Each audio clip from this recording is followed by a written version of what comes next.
Hi, welcome to another lecture in anthropology.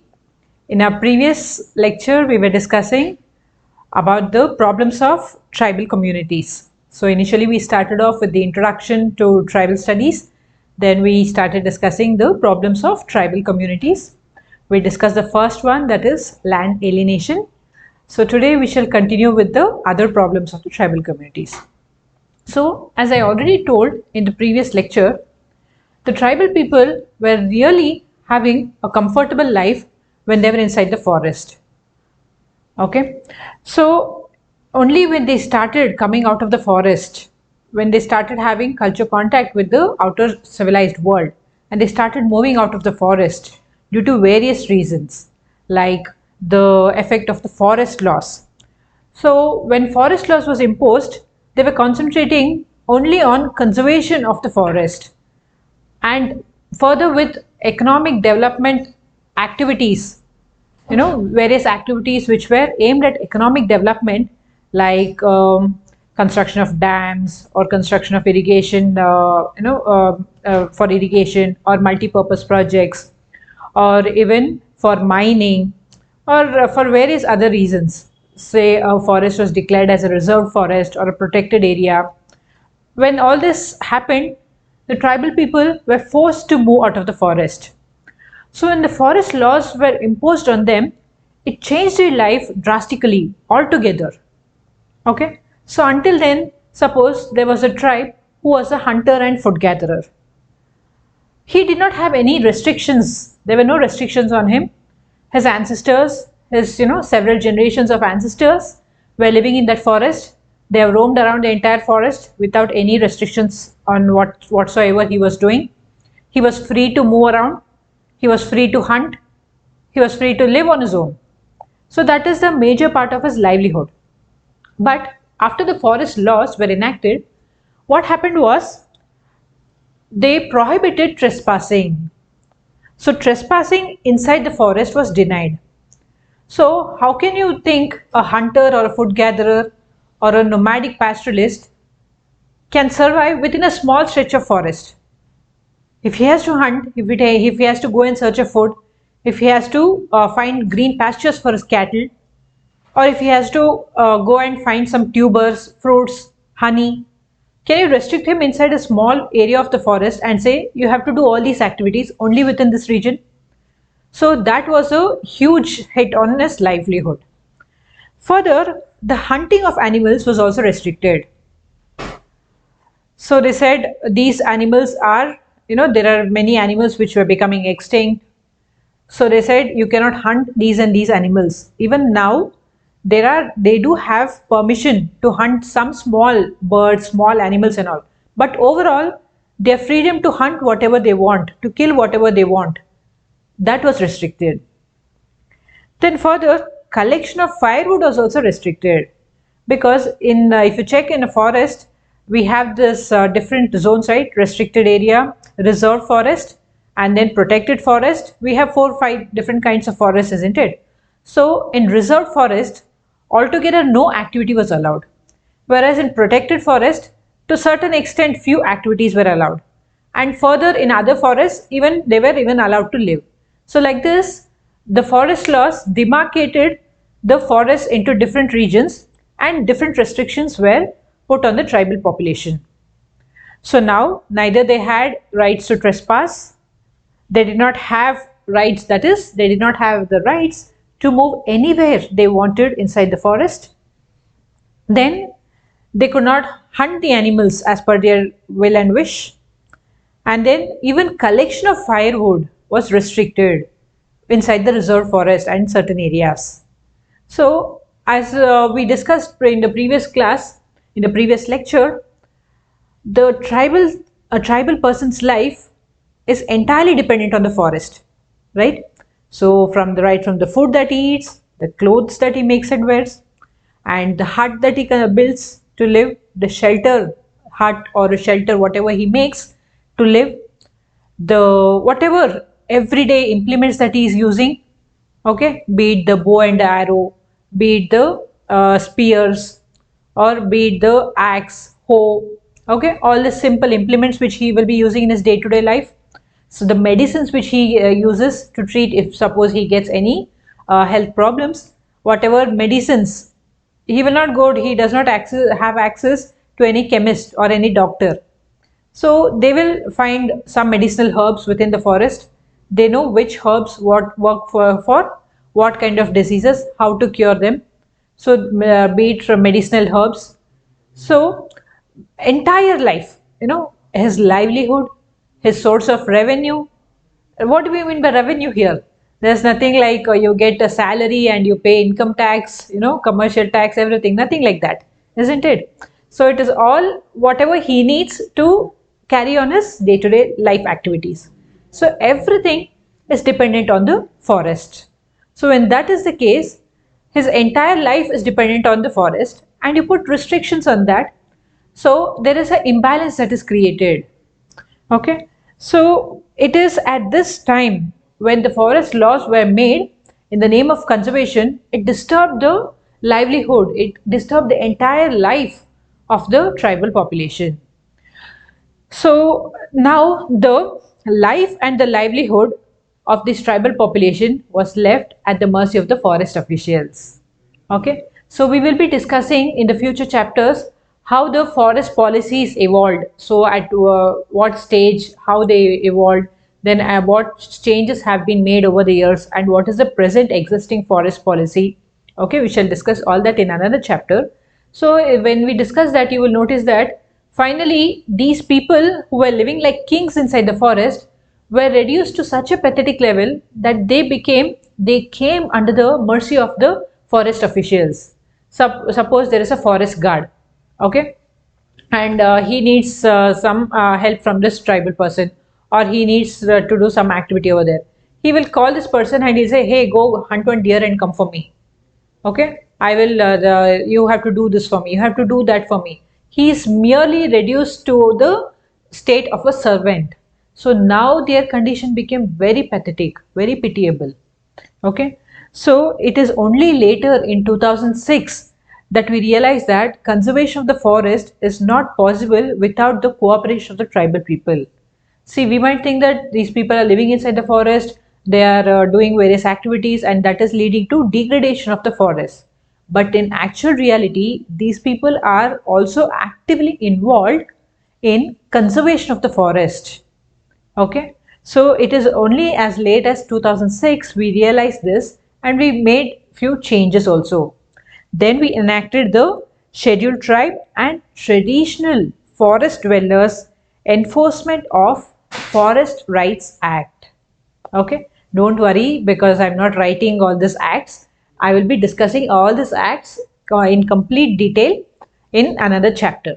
Okay, so now with the enactment of this new forest policy, then now to certain extent the tribals regained the rights over the forest and to live inside the jungles, and now they even also have some rights to collect minor forest produces, and also the government took certain steps to register, to make patta for the land which they have been occupying since several generations, and give them the land documents so that nobody will evict them from the region.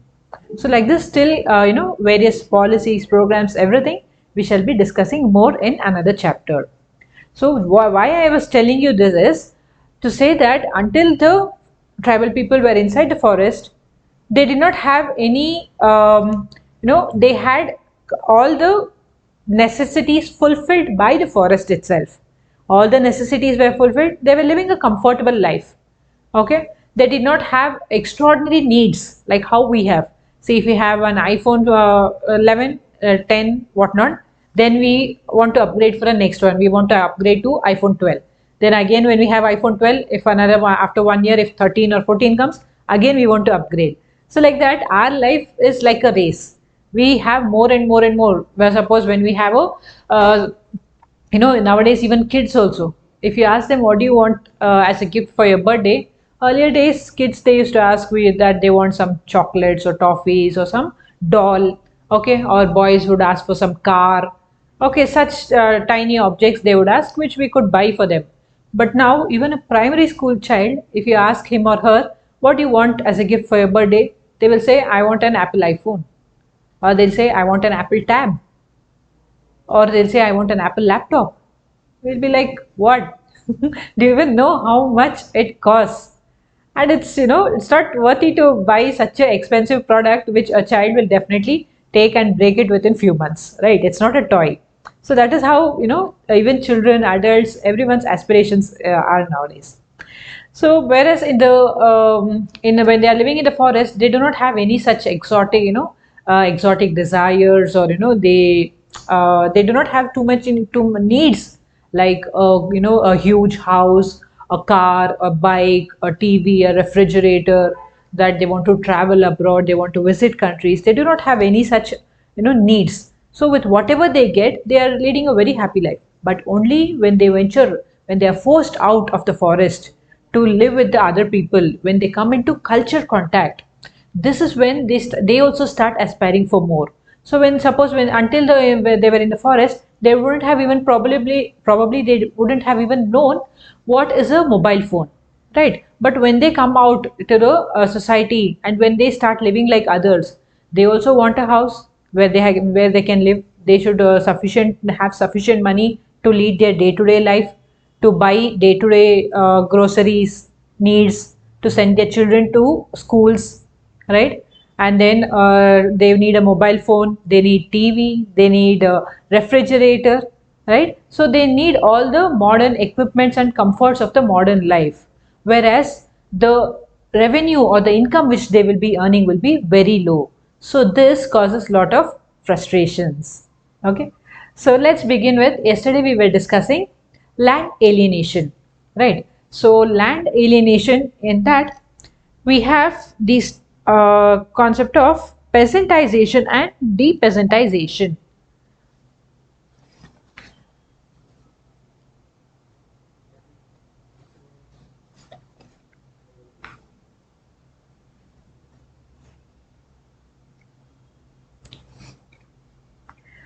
Peasantization and depeasantization. Sometimes even in short notes, this words will come, like write a short note on peasantization and depeasantization for 10 marks, like that. Okay, I have just mentioned that what peasantization and depeasantization under under land alienation. I will try to make some elaborate materials on this and send it to you. Okay.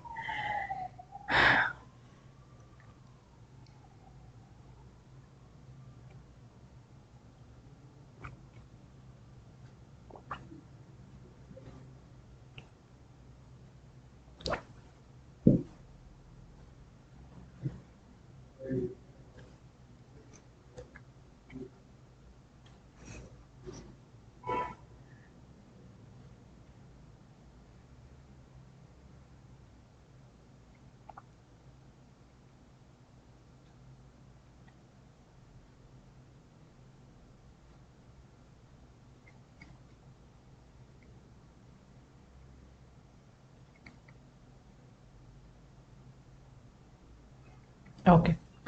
So initially, when the tribal people move out of the forest, okay, they clear a patch of the forest, and they make the land cultivable, and they start doing agriculture. Okay, or if they are moved out of the forest, and if the government gives them some agriculture land, they start doing agriculture, and they make their livelihood out of agriculture. So that process is called as peasantization. That is, they become peasants. They start tilling the land. They start, making. They start producing crops. They start producing grains or any food items. Okay, they start raising crops. They become full-time peasants.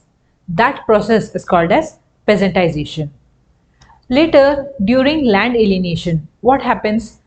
Due to various reasons which we discussed in our previous lecture, like there will be middlemen, there will be contractors, there will be other people who cheat these tribal people. Okay, because these people are ignorant, they also get into unscrupulous debts. They take debts with very high interest rates. They do not know how to calculate the interest, and they fall into the debt trap. and finally the land is taken away by other people. So they lose their land, they lose their authority over the land, they lose their rights over the land. Okay, this process is called as depeasantization. Okay, so did you understand what's the meaning of peasantization and depeasantization?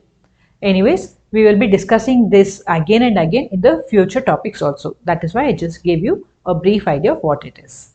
Okay, so we discussed what is land alienation and what are the possible reasons for land alienation, and we were supposed to discuss what are the remedies for that. So we know what is the reasons for land alienation that is happening, and how can we, are there any methods or are there any remedies for that? Can we prevent it? Is government taking any measures towards prevention of land alienation? So we shall discuss that now.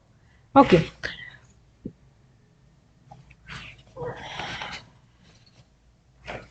So first and foremost, what we need to do is we need to educate the tribal population. Says people have they are adults. You cannot expect them to go sit in a school and start all over from LKG, UKG again, from kindergarten, right? Sending them to LKG or like kindergarten, and then first standard, second standard up to 10th standard, and then gone up to degree. That cannot be done. So at least we can give them some basic education. Okay, like what are numbers, how to what does it mean, what is like how we teach our elders at home. Like if you had any grandparents or prior to them who were illiterate or who were uneducated, so even though they don't know what, now they would have never gone to school, don't know how to read and write, they don't know how to write their own name also, they will use the thumbprint, right? So still they are very much capable of identifying the currency notes. So they know which is 10 rupee note, which is 100 rupee note, which is a 2000 rupee note. Now there is so much of confusion for the elderly population, really. Even we people get confused looking at those 100 rupee blue note at times, right? So earlier it was very clear which is a 10 rupee note, which is 100 rupee note, which is 500 rupee note. Now we have coins for so many denominations. We have notes for 100 rupee and 10 rupee almost look similar. So even not just the elderly population, we also get confused many times. So they actually don't know how to read and write, but they can still recognize the currency notes, and they know what is the value of that. So like that we can give the tribal population simple education, okay, regarding what is the what are land documents, so how to safeguard them, and if suppose they are going to a money lender or someone, so you can educate them not to go towards those people and take debts at very high interest rates. Instead you can ask them to go take debts from loans from cooperative banks, credit cooperative societies, okay, which are nearby.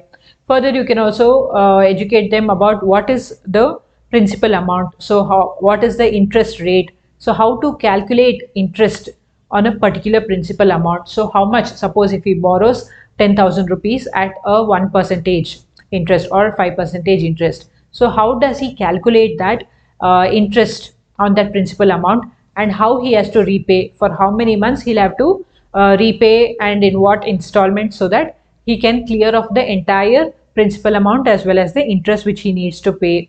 Okay, and you can also teach him little bit about what is land documents, and that he should not put his thumbprint anywhere and everywhere. So like that you can give them some basic education. Okay, then you can also educate them little bit about the laws which are existing, okay, which are there to safeguard him. Say what happens in the most cases is, suppose there's a dispute, if he would have taken some debt from a money lender, and he keeps paying it for several years, and still still the money lender says that you have not completely repaid the debt, so I'm going to take away your land.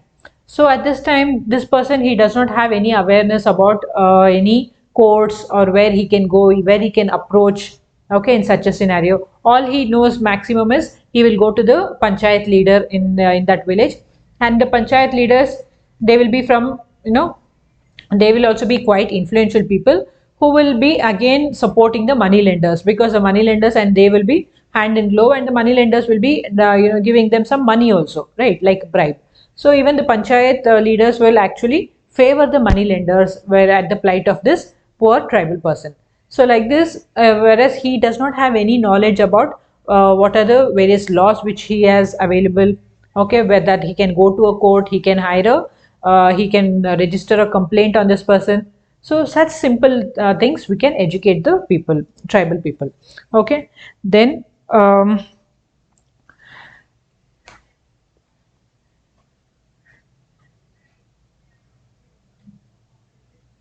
okay, and there are many NGOs also which are working for the working for the tribal people to protect them against exploitation. So we can give knowledge about these NGOs also. We shall be discussing about various NGOs in the future lectures. So there are various NGOs which are working for the education of the tribal population, especially the women. So girl education, and there are NGOs which are actively working for improving their livelihood, to give them some employment, and then NGOs for safeguarding their health, and NGOs for protection of rights of the tribal people. So like this, there are various NGOs. So we can give them certain education about these things also, so that at least they can go avail the benefits or benefits that is available. They can go approach an NGO and they can get their issues or whatever problems that is there, that they can try to get it addressed. Okay, so all this education we need to give. Mm. So there should be a general prohibition of transfer of land by sale, mortgage, gift, or lease. Okay, when tribal land is getting transferred to a non-tribal, so such procedures can be established or prohibitions can be put in place. And then there were also certain legislations which came up. Okay, so they are the Andhra Pradesh Scheduled Area Land Transfer Regulation Act 1959, and then Madhya Pradesh Land Revenue Code, Rajasthan Tenancy Act. So various acts have been passed, various bills have been passed, and they have become act to enable the non-transfer of a tribal land, to a to stop or prevent the transfer of a tribal land to a non-tribal person. Okay, to safeguard the interests of the tribal population. And also state government also should take up more steps to maintain land records. That is a huge task, right? It's not so easy. So nowadays you can find that in most cities, even in Karnataka state, we have digitalized the land records, where if you have, earlier days it used to be very difficult to buy any property, especially in cities. Okay, so what people used to do was, they used to sell one piece of land. Suppose you're going to buy a plot of land in a city, they will make documents for that land and they will sell it to you. And then again, when after 1 or 2 years, when you go try to construct a house over there, some other person will come claiming that land, saying that land belongs to him. So if you check his documents also, he will also have the exact same documents as you. So there are people, who've been cheated like this many times, and there are such kind of cheaters who sell a single plot of land to 4 5 people also. Okay, finally what will happen? They will go to court, and one person will be at loss and the other person will win the battle, and he will get rights over the property. So like this, various cases, various such things happen in cities. So it's not just in cities, even it is nowadays the government is taking adequate measures to make land records digitally available. That is, they are making apps or websites, where if you go to that site and if you enter the khata number. Okay, there are various numbers, in the land document, like khata number, survey number, like that. If you go and enter that, it will give you entire details of that property. So right from when, who bought it, who sold it, at which year, so who is the current property holder. So these are various measures which the government is taking, so that people do not get cheated. So like that, government can make records. Okay, can maintain land records. They should prevent the transfer of land. Okay, like this, various activities they can take. So now we shall move on to the next problem, that is indebtedness. So what do we mean by indebtedness? Indebtedness. Okay, that means, suppose a person has some need for money. He will go to a money lender and he will take some money from him, and throughout his life he is unable to repay. He is repaying only the interest, And then what happens? One fine day he dies. Then again his son will take over. Then his son, throughout his life, he will also try to repay the entire principal amount and reclaim the documents which he has given to the money lender. Again his life ends. Again his son will take over. So like that, we taking debt is like a vicious cycle. Once you take it, then next month if you have to pay the interest, and if you do not have money to pay interest, what will you do? Again you will go take money from some other person to repay that interest. Okay, so this is now, now it's not just with the case of tribal people. Even in our present day situation after COVID, many people are facing this issue. Either they would have lost their jobs, or business would have shut down, or business is going very badly because of all the restrictions and people not willing to spend money. So businesses are going under losses, or totally some businesses have been shut down. So in those cases, if they have to sustain, it becomes very difficult for them to even sustain their family, right? So what they will do, they will go borrow some money to run, to restart their business, or either to take care of their family. So even after borrowing money, and once that money has been spent, if you're not able to generate any income, and but you have to repay the interest to the money lender, so what you will do, again you will go borrow some more money to pay interest for it. So this goes on and on and on. It's a vicious cycle, right? So it goes on and on and on, and it goes, sometimes it goes to such an extent that you will have to, now you cannot that you'll have to even sell the own house which you are living in. Okay, so many many such incidents are happening now. It's very sad after COVID, especially. Some people try to get back to normal after the first wave, but now during second wave, things are becoming even worse. Okay, let's hope all this gets over fast. Okay, so this is what we mean by indebtedness. So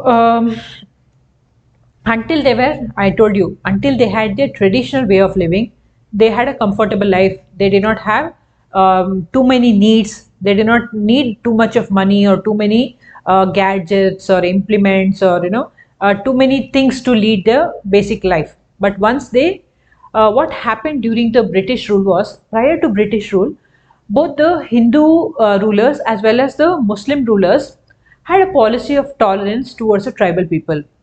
So they did not interfere in their activities. They just, the tribal areas and the tribal people were left to their own to live their lives as per their choice. So neither the Hindu rulers nor the Muslim rulers did anything to disturb the tribal life. They just left them on their own. But later, what happened when the British rule, with the coming of the British rule, except the northeast region, which was not very much accessible, the rest of the tribes, be it the North Indian tribes or the Central Indian tribes or the South Indian tribes, these tribal areas were left open to the outsiders. So earlier, people used to not, they did not have access to the tribal areas. They did not venture into their lives, okay, venture into their regions. They were living their life as per their choice. But once with the coming of the British, with improvement in transport, communication, all these facilities, outside people started venturing into the tribal areas in the form of middlemen, in the form of contractors, okay, in the form of giving them benefits, like that, in the various roles, and in the form of money lenders. So in the form of various roles, they started entering into the tribal regions, and they started exploiting them. They started exploiting their ignorance. Okay, what do we mean by ignorance? You are unaware of what is happening around you, right? That is what we call as ignorance. So these people were very ignorant, and they were very vulnerable, right? Because they lived an isolated life throughout their generations. They do not know how the outside people are, how cunning they can be, how they will cheat. Okay, they did not have any idea about this. It is said that how the outside people used to go inside as contractors, or petty people to sell some goods and all. How they used to cheat the tribal people was, say for example, if a person goes to sell some clothes to the tribal person. Okay, so what he used to do is, if that tribal person will ask, how much does 1 meter of 1 meter of cloth cost? So this person will say it is 100 rupees per meter. So that person, tribal person, will say, "Oh, 100 rupees, that is very expensive. I cannot afford 100 rupees. Please reduce it." Okay. So now what he will tell, okay, fine, I will reduce it. Now I will offer you a discounted price of 50 rupees per meter. Okay. Okay, now the tribal is very happy. Okay, see, I managed to reduce the price of the cloth by almost 50%. He cited the price as 100 rupees initially, but now he has come down to 50 rupees. So he becomes happy. So now the trader, now he'll tell me, okay, give me the cloth. So now the trader will ask him, how many meters do you need? So the tribal person will say, I need 4 meters of cloth. Okay. So this trader, what he will do is, suppose this is a cloth. Okay. He will take that. He will measure it like this. He'll say, this is 1 meter. This is 2 meter. This is 3 meter. This is 4 meter. So it is, how do we usually measure? Okay, we measure it like this lengthwise, right? So 1 meter till here, then 2 meter, then 3 meter, then 4 meter. But these people are so ignorant that they don't know that they are getting cheated. So he will measure it like this: 1, 2, 3, 4. So how many overall? He is giving him only 1 meter of the cloth only, but he says this is 4 meters and he gives it to him. And now the tribal person thinks, okay, he has got 4 meters of cloth, and how much he has to pay now? He will pay 200 rupees. Got it? So initially the trader cited the price, he told the price is 100 rupees per meter. But now this person, because of his ignorance, okay, he pays 200 rupees and gets 1 meter of cloth. Okay, like this, many incidents, where very simple ways they have cheated them. They used to go there, they used to ask them to put a thumbprint, and once if they put the thumbprint, they'll say, I'll give you a bicycle. And these people used to be so happy. See, I didn't do anything, just by putting a thumbprint, they're giving me a bicycle, and they will drive back home with that. Okay, so this you can see in that Gods Must Be Crazy movie. Okay, there, this tribe goes, there is a ad shoot that happens in that forest. Okay, so there is a lady who is there, who is supposed to be shot in the ad. So she goes there and she has a coke. She has some coke and she keeps that bottle over there. And this tribe somehow manages to get that bottle. He becomes so happy. That is his greatest possession. Okay, what he does is he will take that Coke bottle. It's an empty Coke bottle. Okay, but it is a great possession for that tribe. He takes it back. That day evening in their tribal hamlet, they organize something called like a campfire. Okay, where each one of them take that bottle and they start dancing. So that is such a huge precious gift for them. Okay, so that is how they are so ignorant. They didn't know. Okay, so they were easily cheated by all the people who ventured into them because of their vulnerability.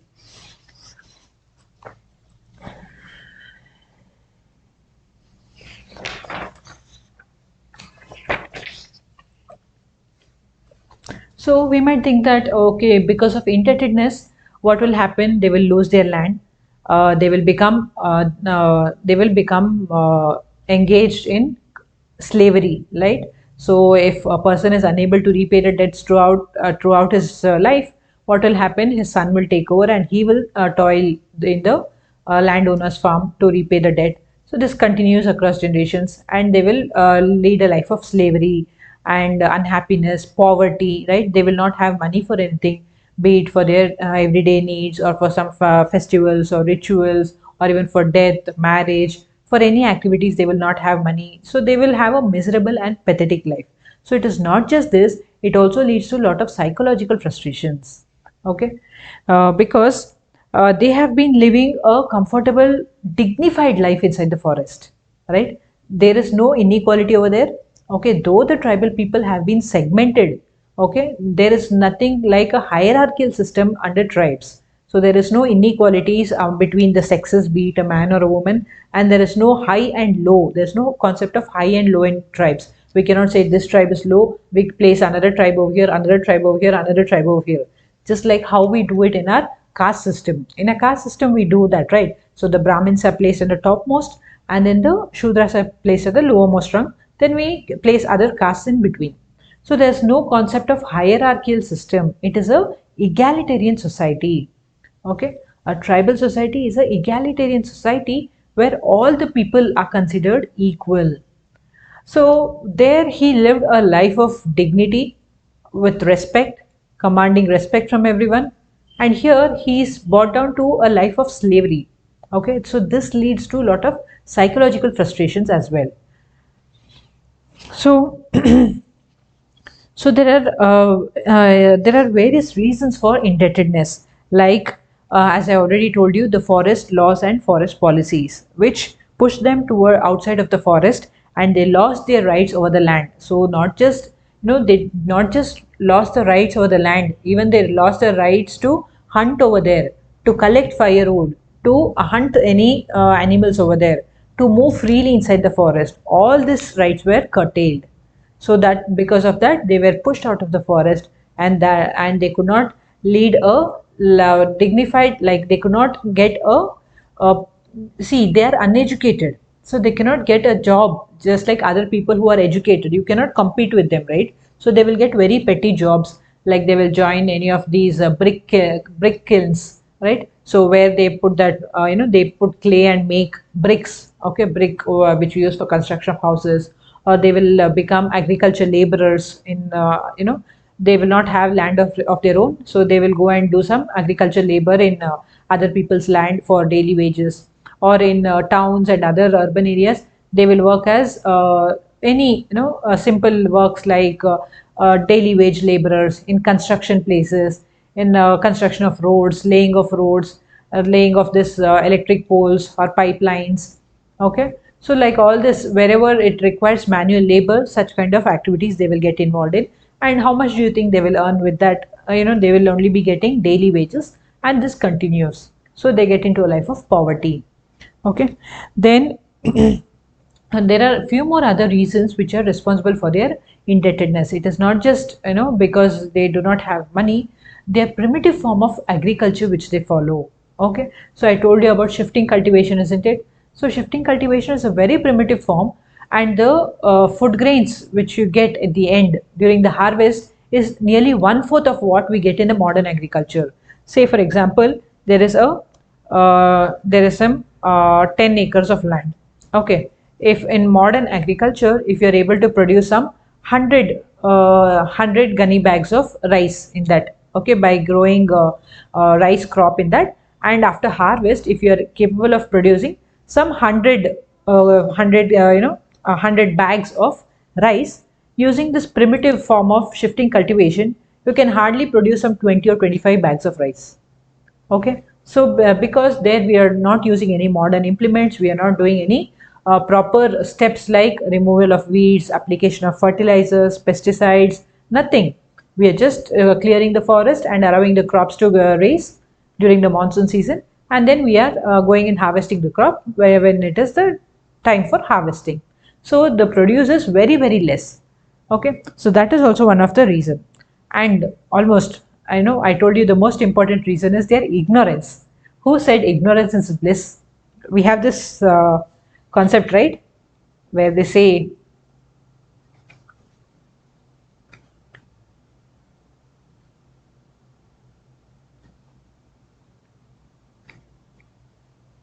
okay, somebody sometime has told this, but don't apply it to your practical life. It doesn't work in practical life. If you are ignorant, you're left behind. Yes or no? We have to be aware of whatever is happening. Okay, so at least many people would have started reading newspapers only after they start preparing for civil services. But at least now we have mobile, we have apps for newspaper apps, everything. So instantly we get messages, instantly we get updated with whatever is happening around us, be it through social media or through newspaper apps, or even we have channels, exclusive channels for news. So now that is not the case. Now almost even kids are very much aware of what is happening around them. But earlier, say some 20 years back and all, the news used to be relayed only on a particular time in the DD news or in the DD channel, Doordarshan channel, and only a few elderly people used to sit and read newspapers and all. Others, even if they go to college, even after getting degree and all, they used to not be much aware of whatever is happening around us. But even those time, even now also, we have to be. We cannot be ignorant. Being ignorant is not bliss at all. Okay, it is a sin, if I have to say. If you are ignorant, people can cheat you. You're not getting awareness about various opportunities or various things which is happening around you, which will definitely impact your life.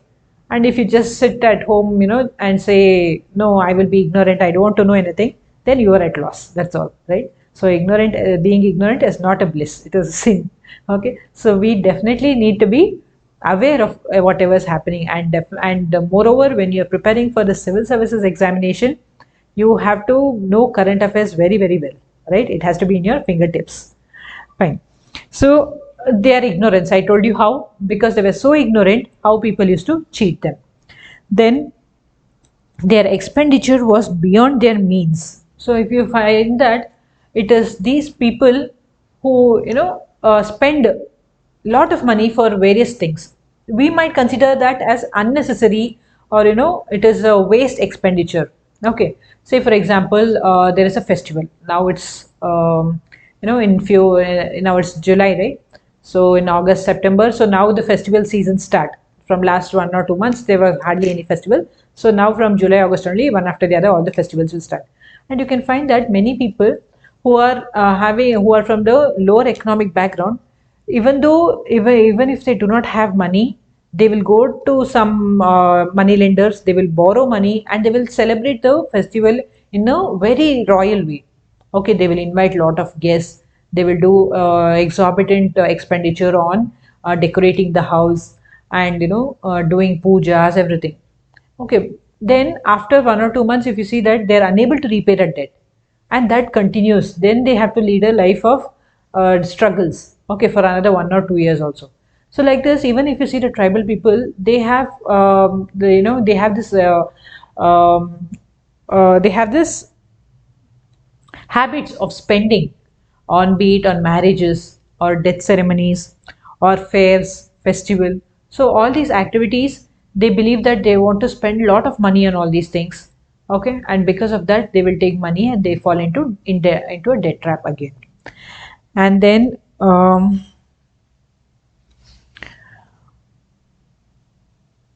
apart from borrowing, it is not just borrowing in terms of money. Okay, so far we discussed how they will go to money lenders and borrow money for their instant needs. So for their daily expenditure, they will borrow.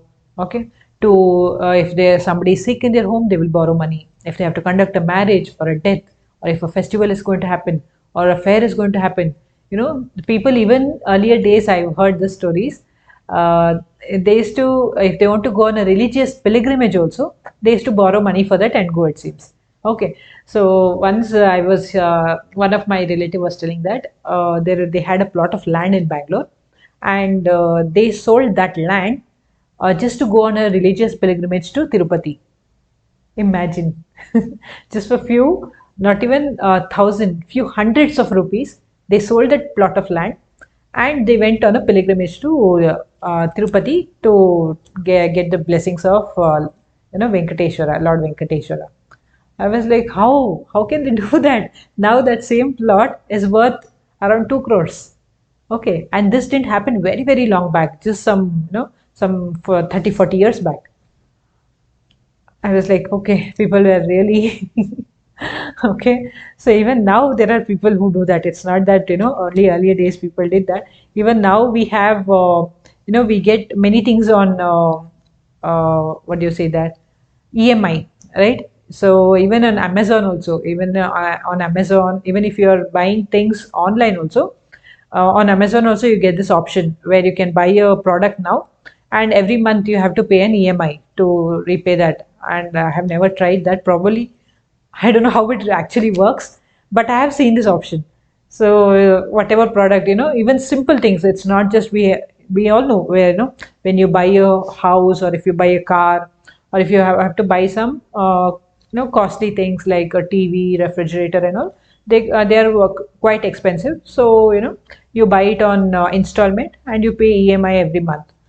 But even simple things like this, like on Amazon, even for clothes or very, very basic things also, you have this EMI option where you can buy it and you can pay it every month. but I don't know how it actually works, whether they ask us to give us some other documents or whatnot. I'm really not aware, but I know this option exists. Similarly, even booking flight tickets. Okay, we book flight tickets through various apps, right? So there are few apps which provide tickets on again, like this EMI basis, where you just buy the ticket, you go for a vacation or whatever work you have, you come back, and every month you pay the amount to reimburse for that ticket. So like this various options now also it is there. Okay, so these people also, apart from borrowing in cash, there's also few practices in a few tribal areas which is prominent, that is borrowing in terms of kind. Okay, so it is not just borrowing money, it is borrowing borrowing in kind.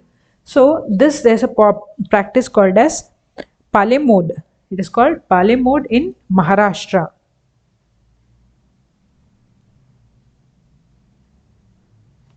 It is called palemod in Maharashtra.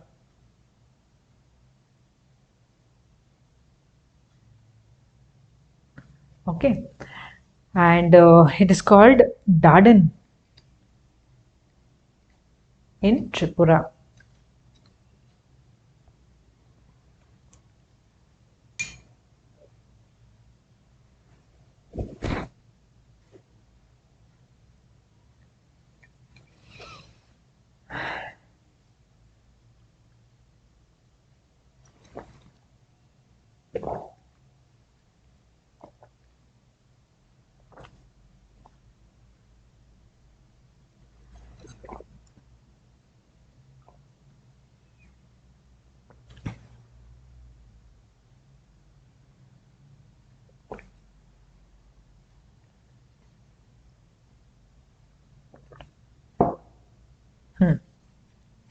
So this is a Palemod in Maharashtra and Dardan in Tripura.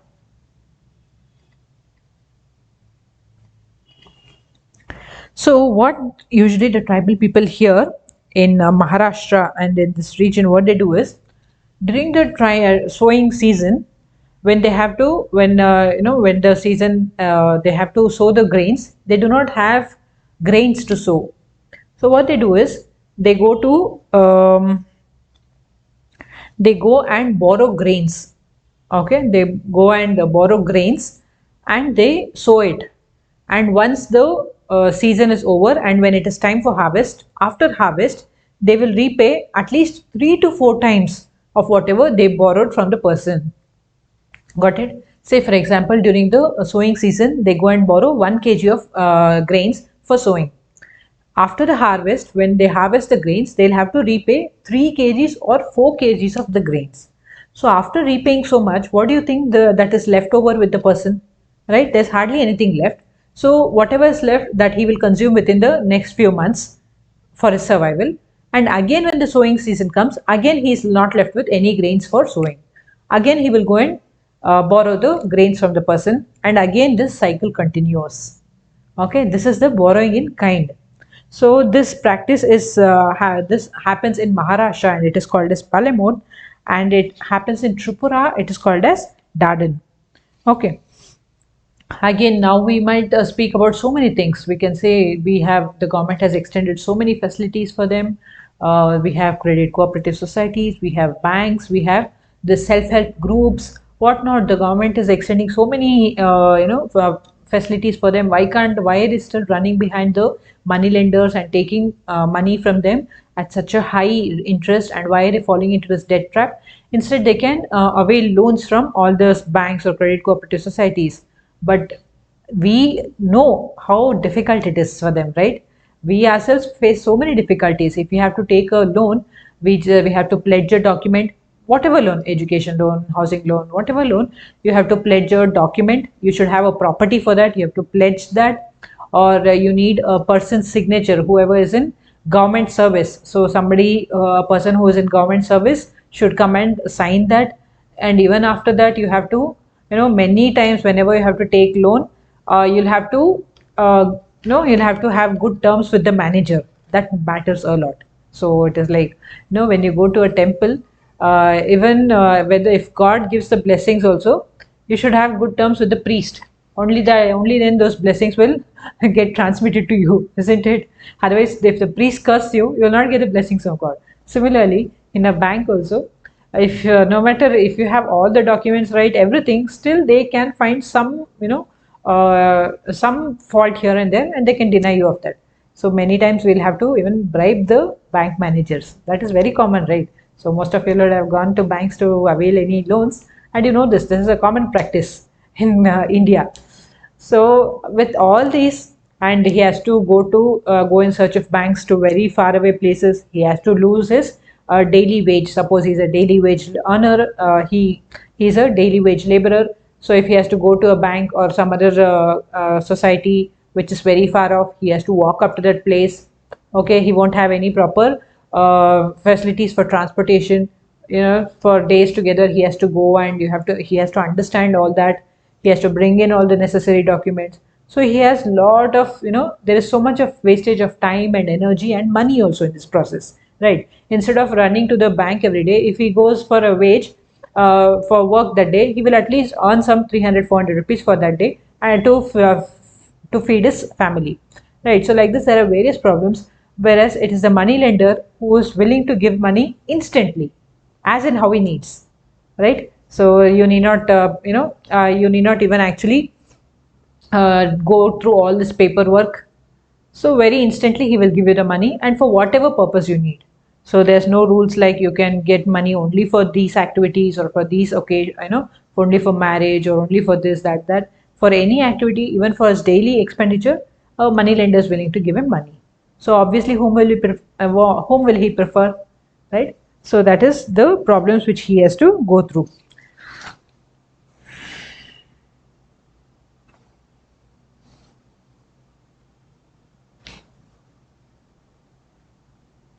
So we have one example of a tribe who has been the worst affected by this indebtedness. Okay, they are the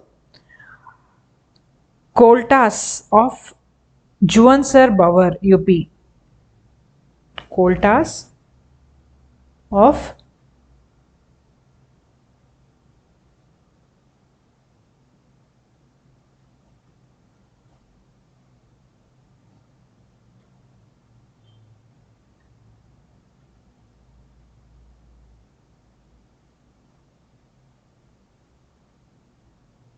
Okay, these people have fallen so much into debt that they have become bonded laborers.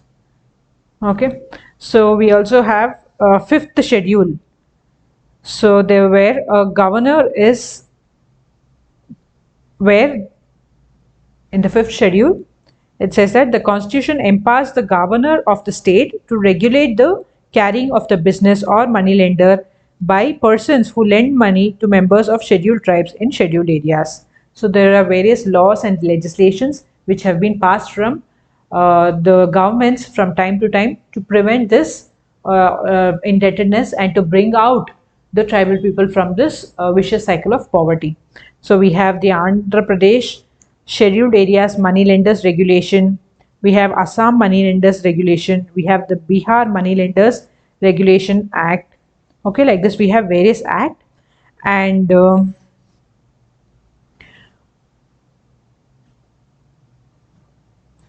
so these are the various remedial measures or the steps which have been taken by the government to prevent the misery of the tribal people by falling into debt trap. Okay, so did you understand why they become indebted? So next we shall move on to another problem, shifting cultivation.